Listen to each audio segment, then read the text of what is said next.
All right, Shalom. First and foremost, I want to give all praise, all honor, and all glory due to Yahweh, Bahashim, Yahweh Shai. I want to give double honors to our apostles and our elders of Great Millstone that rule well. And peace and salutations and many blessings to the elect Akim, the house of David, and the ancient Hebrew that's pronounced by Yahweh, and those men kicking this word in sincerity and in truth. I'm the brother Shar from the Great Millstone Dallas camp. And I just want to pretty much do just a quick lesson just on the fact that you have this International Women's Day bullshit being highly promoted. And I even looked it up, and I guess there is an International Men's Day, but they don't uplift that stuff. And it just goes to show you how that Hamitic philosophy, because really that stuff started with Ham, man, what them Egyptians was doing, worshiping women. Oh, really, you go back to the Babylonians, they would do that. But of course, being over here in America, which is a mystery Babylon, you know that they push that philosophy, and that philosophy is continue to go forth and reach the whole other side of the world, and you got America that uplifts that more than anybody, and you see that within your everyday walk, and it's like, man, like we need a kingdom bad as hell, bro. And that's why you see these women in that lofty mindset that they have, especially when you go to the so-called black women. The so-called black woman is just drinking this shit up. All right. Really, when you go to it in America, every day is, excuse my language, but every day is fucking National Women's Day. You got to hold the door open for a woman. And if you don't do it, you're a piece of shit. When you go out, take out a woman, you got to pay for this, pay for that, pay for X, Y, Z. And it's a possibility you won't even get the box, And let's say if you're in a resort to getting a prostitute or whatever, and I'm just making that statement, you're looked at as a piece of shit. When you got these women that walk around fucking and sucking everything that they see, and I'm just using that as an example. You know what I'm saying? I'm not saying just go get I mean, you do what you do, you a man. That's not what I was going into. You know what I mean? But it's like you see this Women's Day, this women vibration, this Ishtar, Semiramis vibration being pushed forth. And when the kingdom comes, all that stuff's going to be brought to naught.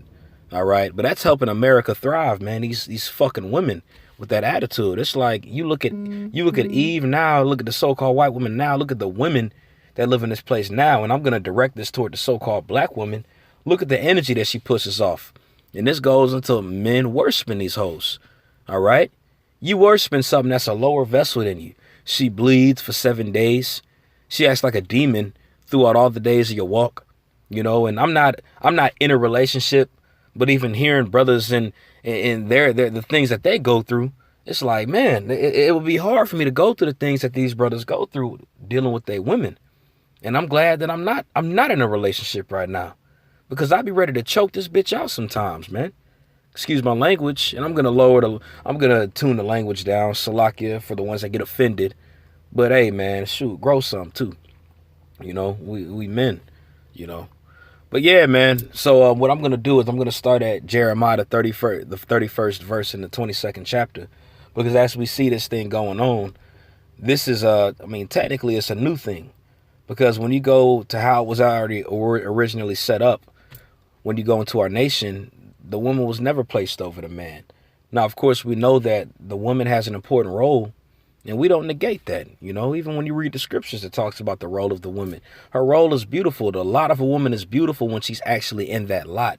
And that was the way the Heavenly Father had it set up for a reason. He put the man over the woman for that reason, so the man can lead, And now you got an article, and, brothers went into it, how it was an article that, and Lord, when I posted during the video, but it talked about, men, you've had your chance. Now it's our turn. We'll take care of it.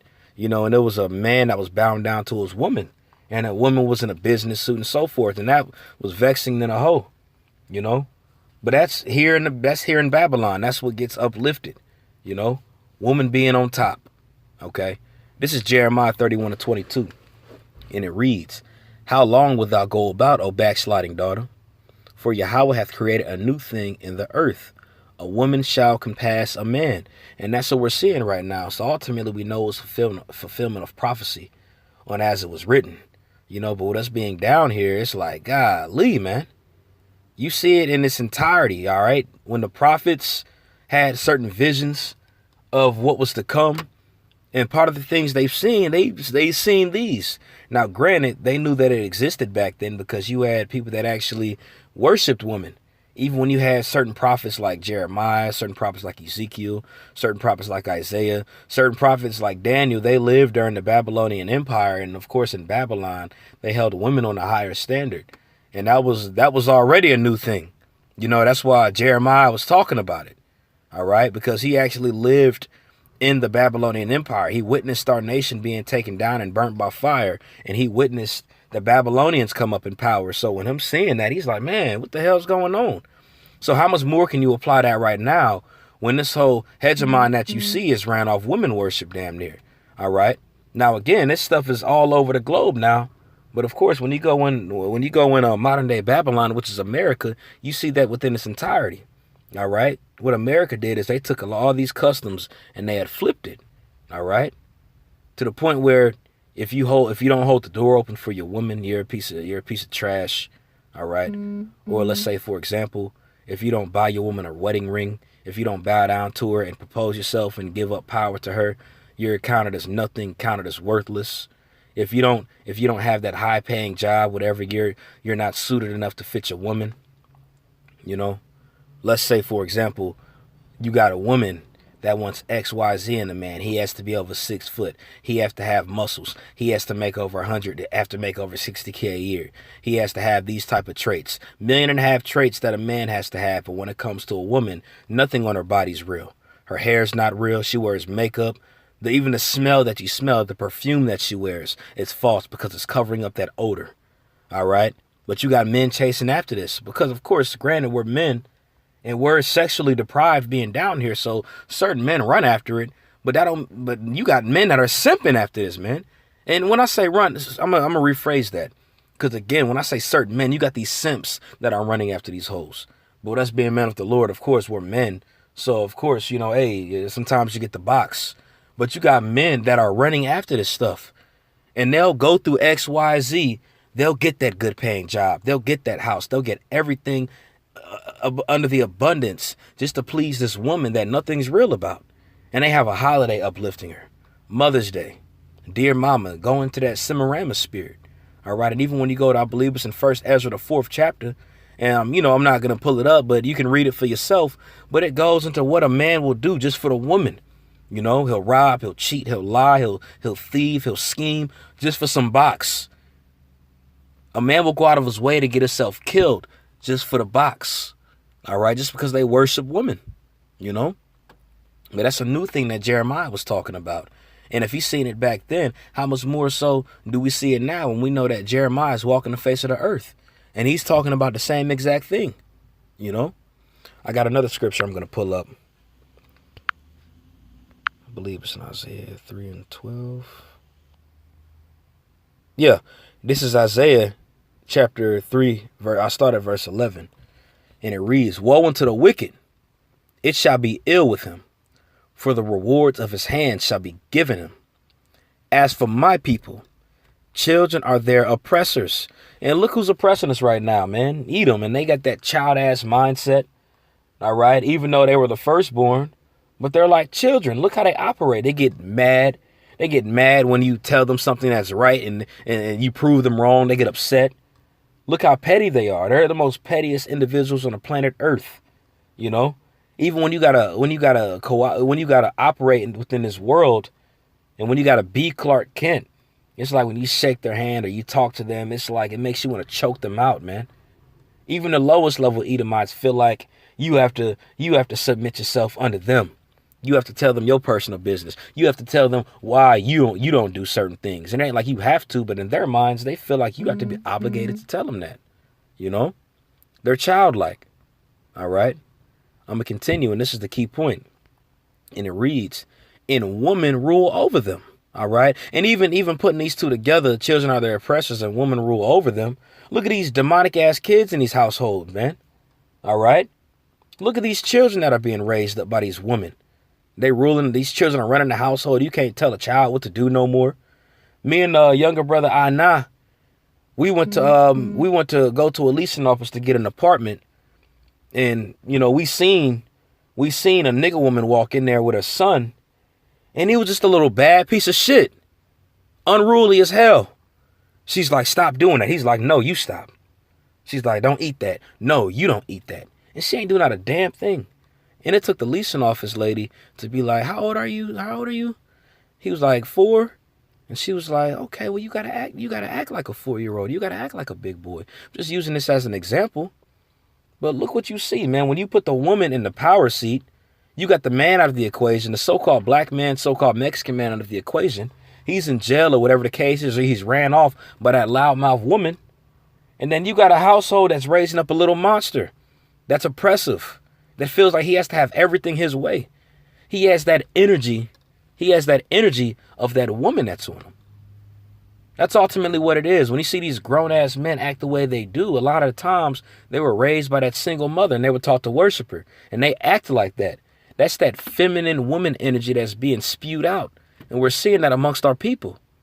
Children are their oppressors and women rule over them.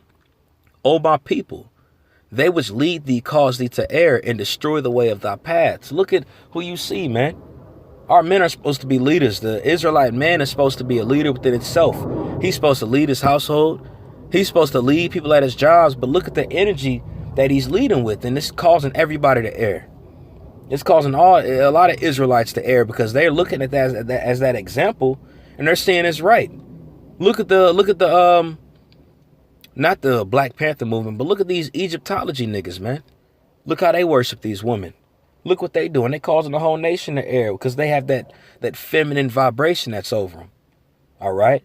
And even when you go into the feminist movement that it actually started in the 60s, actually even before that, when you even go around the time of World War II, there was a lot of men that was actually getting shipped off to war. And women had to take on certain jobs, being mechanics, being engineers.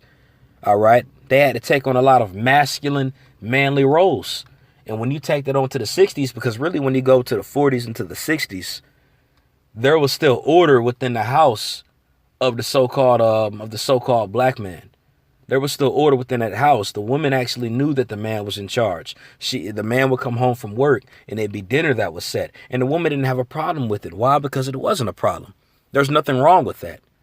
But when you get to the 60s and the 70s, all right, when you had the war in Vietnam going on, when you had that feminine movement really take place, the so-called white woman recruited the so-called black woman. And that's where you get that demonic state and that energy that spewed out into the 80s, into the 90s. And we're seeing the fruits of all that right now, where it's like you have to have a conversation about a woman making dinner and having a man eat first before her children. And that's a conversation about that. Women talk about ain't no man gonna eat before my children do. And that goes into children are their oppressors as well, man. That's an argument that's going on. Who would have thought to believe 20, 30, 40 years ago that these things that we see right now will be an argument? But that Babylonian energy, that satanic energy is being brought back, and we're bearing witness to that. And it's vexation to the spirit when you see these things. But again, it just goes into prophecy. And this also shows you that this book is real. All right, because everything that this book written about is coming to pass, and you see it in front of you. You have to be a true demon. If you're an Israelite man, that is, you have to be a true demon to say anything contrary to these scriptures, to believe anything contrary to these scriptures, especially if you're one that claims to be in the know and read the Bible. But again, it shows you that the spirit has to be dealing with you for you to understand. And not everybody's meant to understand these things. Because if you talk about a woman and say that she's wrong, and say that if a woman slaps you and you can't hit her back, which again, I wouldn't recommend you to hit her back because they're backed by Esau. But you got men that'll say you be a hoe ass nigga for doing something like that anyway because you're stronger than a woman. But then it's like she shouldn't buck up to a man. And that's a whole argument within itself that you have to go into it with. Which with us being in the know, we don't got to waste our time with that. All right. And again, I'm not saying hit women. No, man. You know, we got to be in order. Now, you of course, it's your household. You know what I'm saying? But hey, Esau can lock your ass up if you do that stuff, man. You know. But again, that just goes into this woman worship that we see. Okay. But just wanted to go into that. All right. Fuck International Women's Day. All right. I'm going to say that. But I'm going to give all praise, all honor, and all glory due to Yahweh Ba'ashem Yahushai. Double honors to our apostles and our elders of Great Millstone that rule well. Peace and salutations and many blessings to the elect Akim, the house of David, and the ancient Hebrew that's pronounced Bayat Dawadah. And those are the men kicking this word in sincerity and in truth. All right, and with that, I'm not going to read it, but I'm just going to post it on here.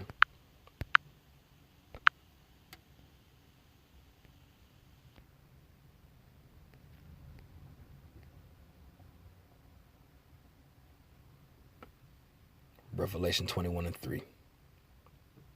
Shalom. It's with men. Shalom.